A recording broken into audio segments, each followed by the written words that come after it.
Selamat pagi, perkenalkan saya Anselmus Asyulyong akan mempresentasikan arsitektur entrepreneurship pada Koperasi Kredit Kepoktan Putra Karya. Saya adalah perwakilan dari kelompok 15. Pertama itu di sini ada tahapan togap untuk Koperasi Kredit Kepoktan Putra Karya. Yang pertama ada primary place. Bisa dilihat langkah-langkah utamanya ada 6. Yang pertama itu menetapkan lingkup dan tujuan. Pada bagian ini kita mengidentifikasi tujuan bisnis utama seperti meningkatkan efisiensi operasional dan transparansi data. Dan kedua itu menentukan prinsip-prinsip arsitektur. Pada prinsip ini kita akan menyelaraskan dengan strategi bisnis. Untuk keputusan arsitektur harus menentukan tujuan dan strategi koperasi. Yang ketiga itu membangun komitmen manajemen dan mendapatkan dukungan stakeholder. Pada bagian ini kita akan mendapatkan sponsor atau edukatif untuk memastikan keberhasilan proyek arsitektur entrepreneurship dan memperhitungkan kebutuhan serta kekhawatiran ke depannya. Yang keempat itu ada menilai kesiapan organisasi. Dan yang kelima ada mengembangkan strategi komunikasi dan pengelolaan perubahan. Pada bagian ini kita akan mengembangkan rencana komunikasi untuk menyampaikan informasi tentang tujuan, manfaat, dan progres penetapan AE. Dan yang keenam itu menetapkan tata kelola arsitektur. Pada bagian ini kita akan membentuk komite tata kelola untuk mengelola dan mengawasi pengembangan dan penerapan AE pada koperasi. Berikutnya ada 5W1H. Pada bagian ini ada what, why, who, where, dan when.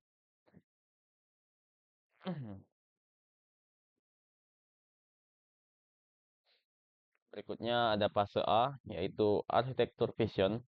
Fase ini merupakan fase inisiasi dari siklus pengembangan arsitektur yang mencangkup pendefinisian ruang lingkup, identifikasi stakeholder, penyusunan visi arsitektur, dan pengajuan persetujuan untuk memulai pembangunan arsitektur. Beberapa tujuan dari fase ini adalah membangun visi arsitektur yang komprehensif dan menyelaraskan tujuan strategi bisnis.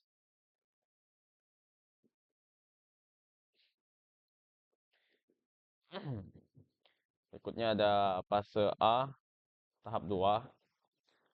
Ada beberapa langkah yang harus dilakukan pada tahap 2 ini. Yang pertama itu mengembangkan visi arsitektur.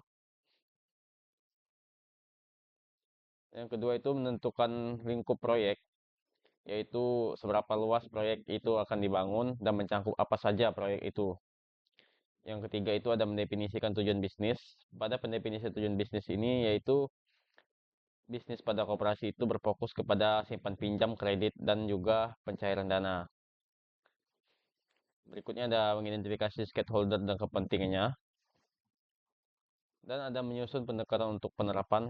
Kemudian akan menyiapkan kasus bisnis. Kasus bisnis itu ialah masalah yang akan dihadapi dalam membangun arsitektur entrepreneurship. Berikutnya ada fase B, bisnis arsitektur. Pada fase B ini ada visi koperasi, yaitu menjadi koperasi simpan pinjam terpercaya yang mendukung kesejahteraan anggota dan masyarakat melalui layanan keuangan yang inklusif, aman, berkelanjutan. Dan misi koperasinya itu yaitu menyediakan layanan simpan pinjam uang yang mudah diakses oleh anggota, meningkatkan kesejahteraan anggota melalui pendidikan dan pelatihan keuangan, mengelola koperasi secara profesional dan transparan, dan berkomitmen pada pengembangan ekonomi masyarakat setempat. Pada fase B ini ada fase yang kedua, yaitu proses bisnis utama. Pada proses bisnis utama yaitu ada 4 hal. Yang pertama itu pemberian pinjaman, yang kedua pengelolaan anggota, yang ketiga itu manajemen risiko, yang keempat itu pengelolaan keuangan. Dan berikutnya ada infrastruktur teknologi informasi. Pada infrastruktur ini akan ada beberapa hal yang akan dikembangkan dalam entrepreneurship. Yang pertama itu ada sistem manajemen pinjaman, yang kedua itu sistem manajemen anggota, dan yang ketiga itu sistem akuntansi. Dan berikutnya ada strategi pengembangan dan pemasaran. Pada strategi pengembangan ini akan memanfaatkan teknologi informasi untuk efisiensi operasional dan meningkatkan transparansi untuk pengelolaan koperasi dan menyediakan stabilitas kelayanan keuangan bagi anggota. Dan yang keempat itu ada manajemen risiko. Pada manajemen ini akan mengidentifikasi mengelola risiko operasional menggunakan teknologi untuk migrasi risiko. Berikutnya ada fase C. Pada fase ini adalah Information System Architecture. Ada 5 hal. Yang pertama itu ada komponen utama. Komponen utama itu seperti yang sudah disebutkan sebelumnya, ada sistem manajemen anggota, sistem manajemen pinjaman, dan sistem akuntansi dan keuangan. Berikutnya ada integrasi sistem. Pada integrasi sistem ini ada dua hal. Yang pertama itu kita akan mengintegrasi sistem data. Yang kedua itu adalah keamanan sistem yang perlu dikembangkan dalam membuat arsitektur ini. Berikutnya ada infrastruktur teknologi. Pada infrastruktur teknologi ini kita akan manfaatkan dua hal, yaitu yang pertama platform cloud, yang mana pada platform cloud ini akan mengadopsi teknologi cloud untuk stabilitas dan fleksibilitas yang lebih baik, yang mana datanya bisa terupdate secara real time dan bisa diakses di mana saja. Yang penting bisa terkoneksi dengan internet. Kemudian pemanfaatan yang kedua itu adalah pendekatan berbasis layanan. Pada pendekatan ini kita akan menggunakan arsitektur berbasis layanan untuk meningkatkan modalitas dan fleksibilitas sistem dan memudahkan pengembangan, pemeliharaan, serta peningkatan sistem informasi akuntansinya.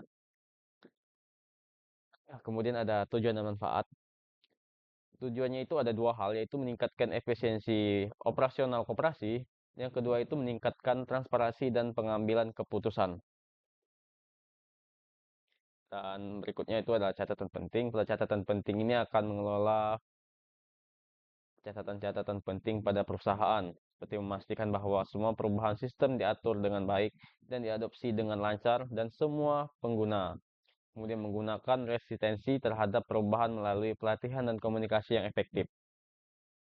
Berikutnya itu ada fase D. Fase D itu adalah teknologi arsitektur. Ada 4 hal. Yang pertama itu infrastruktur teknologi. Pada infrastruktur teknologi itu akan ada dua hal yang sudah disebutkan di atas. Yang pertama itu platform cloud.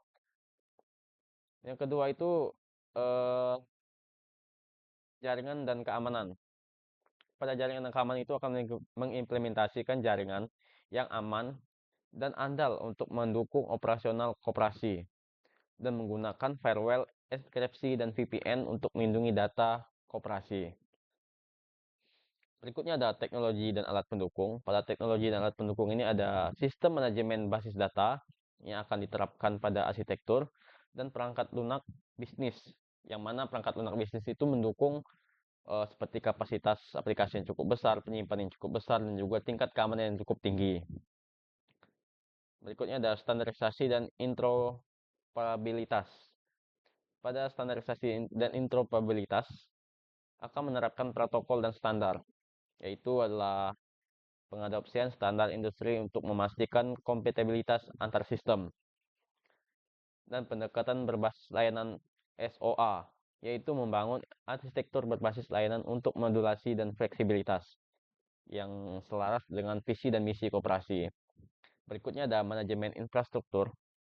Pada manajemen infrastruktur ini akan mengembangkan pemantauan dan pemeliharaan, yang mana sistem akan dimonitoring, memastikan kinerja dan optimis berjalan dengan baik, serta akan adanya pemeliharaan rutin dan pengembangan sistem untuk menghindari downtime atau server mati. Kemudian akan ada stabilitas dan remediasi. Pada bagian ini akan ada desain sistem yang dapat diskalakan sesuai dengan pertumbuhan koperasi, dan akan ada implementasi reduksi untuk memastikan kondisi bisnis. Berikutnya pada fase E, yaitu opportunist dan end solution. Pada bagian ini adalah optimisan dan solusi yang akan dihadapi. Yang pertama itu adalah peluang. Peluangnya itu ada 3 hal. Yang pertama itu ada peluang digital transformation. Pada bagian ini akan meningkatkan fleksibilitas dan kenyamanan bagi layanan untuk anggota, yang mana pada saat ini semua sistem sudah menganut fungsi-fungsi digital dan meningkatkan efisiensi operasional dan peningkatan transparansi dan kepercayaan. Yang mananya kalau sebuah koperasi itu memiliki transparansi akan meningkatkan kepercayaan anggota kepada koperasi tersebut. Berikutnya adalah solution. Pada solution ini, solusi yang akan dihadapi ada 4, yaitu mengadopsi teknologi cloud, kemudian mengembangkan sistem manajemen terpadu, keamanan dan keputusan, dan pelatihan pengembangan SDM, yang mana ini bertujuan untuk memastikan semua SDM yang ada pada koperasi tersebut bisa menjalankan sistem informasi ini dengan baik dan tepat pada sasaran. Berikutnya ada fase F, yaitu migration and planning. Yang pertama itu rencana migrasi. Rencana migrasi ada 3 hal. Yang pertama itu ada asesmen dan analisis. Kemudian ada strategi migrasi dan penjadwalan terhadap migrasi. Yang mana pada bagian ini bertujuan untuk memulai sistem dan proses saat ini untuk memahami kebutuhan migrasi dan menganalisis kesenjangan antar sistem yang ada yang serta diinginkan. Berikutnya ada pengelolaan risiko atau risiko manajemen. Ada 2 hal, yaitu identifikasi risiko dan mitigasi risiko. Pada identifikasi, kita akan mengidentifikasi potensi risiko yang terletak dengan migrasi seperti downtime, kehilangan data, dan gangguan operasional. Kemudian pada migrasi risiko itu akan mengembangkan rencana migrasi risiko untuk mengoptimalkan dampak negatif, mengoptimalkan langkah-langkah untuk pencegahan seperti backup dan uji coba sistem sebelum migrasi. Kemudian akan adanya pengelolaan perubahan atau change management, yaitu komunikatif dan pelatihan, serta monitoring dan evaluasi. Kemudian pada fase G, yaitu implementasi governance. Pada tahap pengimplementasiannya akan ada 4 tahapan. Yang pertama itu adalah struktur tata kelola. Pada struktur tata kelola ini kita akan membentuk sebuah tim proyek dan akan menunjuk tim pemimpin dan pengawas proyek, yang mana ini bertujuan supaya proyek tersebut bisa dimanajemen dengan baik. Kemudian akan ada kerangka kerja tata kelola. Pada kerangka kerja ini akan meningkatkan kebijakan dan prosedur, serta memberi kontrol dan kepatuhan kepada perancangan sistem informasi ini. Kemudian akan ada monitoring dan evaluasi.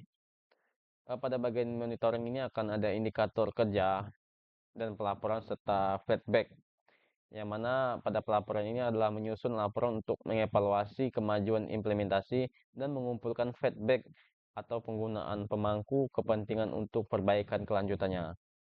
Kemudian akan ada manajemen risiko, yaitu kita akan mengidentifikasi risiko dan migrasi risiko. Berikutnya ada fase H, yaitu arsitektur change management. Pada arsitektur change management itu akan ada proses manajemen perubahan, yang mana kita akan mengidentifikasi perubahan, mengevaluasi persetujuan, serta merencanakan implementasi untuk kedepannya. Kemudian akan ada perancangan alat dan teknik. Untuk alatnya sendiri kita akan menggunakan framework atau manajemen perubahan, menggunakan kerangka kerja yang terstruktur serta TOGAF untuk memandu proses perubahan, mengadopsi teknologi Agile untuk fleksibilitas, responsif, dan yang lebih tinggi. Kemudian alat kolaborasinya dan alat dokumentasinya itu untuk manfaatkan alat kolaborasi untuk komunikasi yang lebih komunikatif antar tim, supaya lebih terpadu dan lebih terstruktur lagi untuk pekerjaannya. Kemudian ada pemantauan dan pengendalian. Pada pemantauan ini kita akan melibatkan KPI indikator kinerja, atau menetapkan KPI menentukan kinerja implementasi perubahan. Di sini juga kita akan memerlukan sebuah umpan balik dan penyesuaian yang bertujuan untuk mengumpulkan umpan balik dan dari pengguna dan pemangku kepentingan. Pada pemantauan ini juga kan kita akan memerlukan umpan balik dari pihak koperasi untuk meningkatkan apa saja kebutuhan-kebutuhan yang ada pada koperasi tersebut. Kemudian akan ada pelatihan dan dukungan. Pada pelatihan dan dukungan kita akan melatih beberapa staf untuk kepentingan operasional sistem informasi ke depannya. Kemudian pada fase I, yaitu Research Management. Asesmen manajemen akan ada identifikasi kebutuhan. Pada identifikasi kebutuhan adalah identifikasi yang dibutuhkan itu ada dua hal, yaitu kebutuhan bisnis dan kebutuhan teknologi. Kemudian ada pengumpulan kebutuhan. Pada pengumpulan kebutuhan ini kita akan eh, mengumpulkan data dengan 3 cara. Yang pertama itu adalah wawancara dan survei, kemudian workshop dan diskusi kelompok, dan menganalisis dokumen-dokumen pada koperasi. Kemudian pengelolaan kebutuhan. Pada pengelolaan kebutuhan ini akan dikelolanya dokumentasi kebutuhan, kemudian prioritas kebutuhan, serta verifikasi dan validasi. Kemudian ada pelacakan dan pengendalian. Pada pelacakan dan pengendalian ini, yaitu yang dilacak dan dikendalikan adalah matrik dan kebutuhan, serta manajemen kebutuhan perubahan pada koperasi.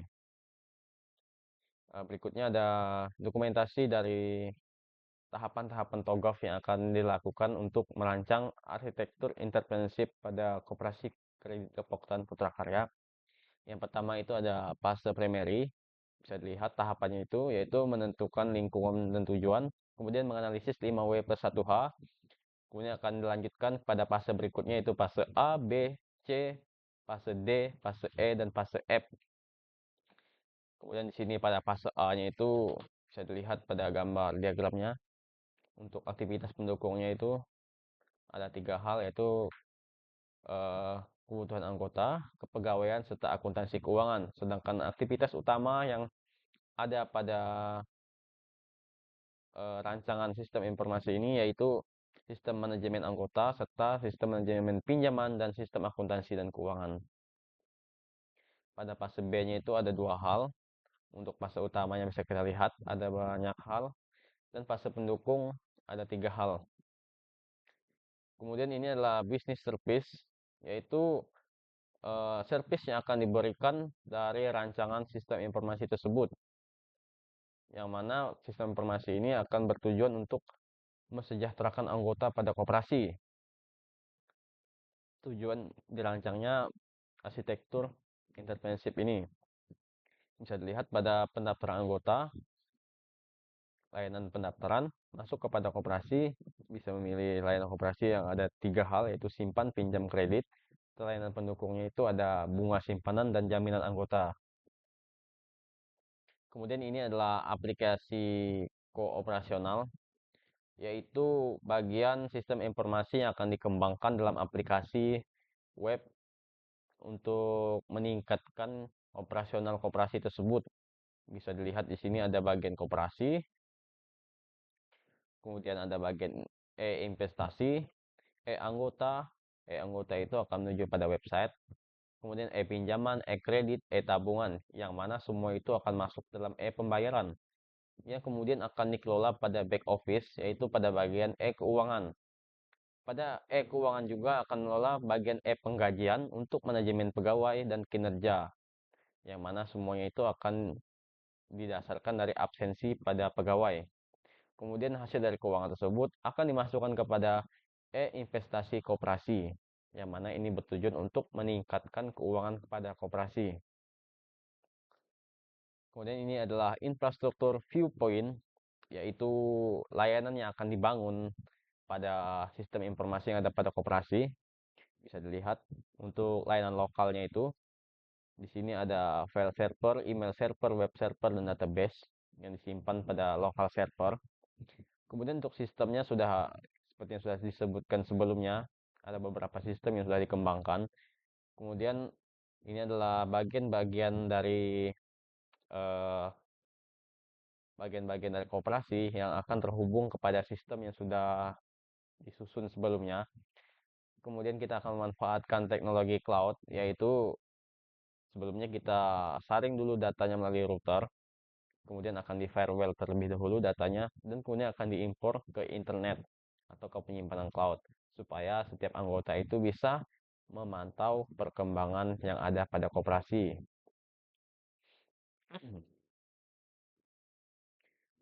Terima kasih. Cukup sekian presentasi dari saya. Saya akhiri. Selamat pagi.